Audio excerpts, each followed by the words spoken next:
Hello, আসসালামু আলাইকুম। ওয়ালাইকুম সালাম। কে? আমি রিয়া।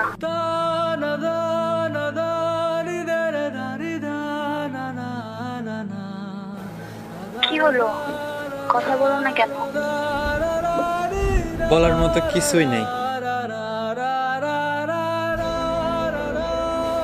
একটা সময় রাতে কল দিলে কথা বলতে বলতে সকাল হয়ে যেত, তারপরেও তোমার কথা শেষ হতো না।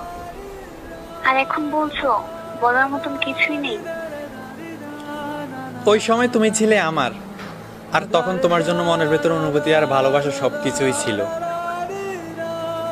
কিন্তু এখন তোমার জন্য মনের ভেতর অনুভূতি আর ভালোবাসা কিছুই নেই। এটা কেমন কথা? আর আমি তো বিয়ের জন্য রাজি ছিলাম না, আমাকে পরিবার থেকে জোর করে বিয়ে দিয়ে দিছে। যাই হোক, তোমার আজকের ব্যবহার দেখে বুঝতে পারলাম তুমি আগে আমাকে কতটা ভালোবাসতে। আসলে তুমি আমাকে কখনোই ভালোবাসো নাই, সবই ছিল তোমার অভিনয়। কাঁদছো? তুমি কাঁদছো? হ্যাঁ, কাঁদো, বেশি করে কান্না করো, কারণ কাঁদলে মন হালকা হয়। আমিও কান্না করি যখন তোমার কথা মনে পড়ে।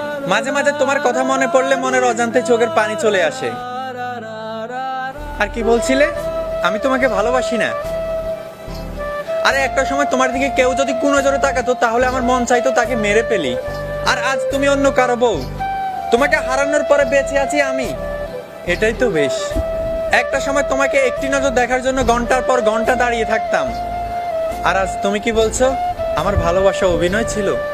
যদি আমার ভালোবাসা মিথ্যে হতো তাহলে রাত জেগে তোমার পুরনো এসএমএস গুলি দেখতাম না। যদি আমার ভালোবাসা মিথ্যে হতো তাহলে তোমার কথা মনে পড়লে মনের অজান্তে চোখের পানি আসতো না। যদি আমার ভালোবাসা মিথ্যেই হতো তাহলে সেই জায়গায় গিয়ে দাঁড়িয়ে থাকতাম না যেখানে আমরা প্রতিদিন দেখা করতাম। আচ্ছা, ওই দিনটার কথা মনে পড়ে তোমার? ওই যে সেই দিন আমি তোমাকে বলেছিলাম চলো আমরা বিয়ে করে ফেলি, কিন্তু তুমি রাজি ছিলে না। ওই দিন যদি বিয়ে করে নিতাম তাহলে আজ পরিবার ঠিকই মেনে নিত। ভালোবেসে বিয়ে করলে পরিবার একদিন ঠিকই মেনে নেয়, কিন্তু পরিবারের জন্য ভালোবাসা বিসর্জন দিলে প্রিয় মানুষটার জন্য সারা জীবন কান্না করতে হয়।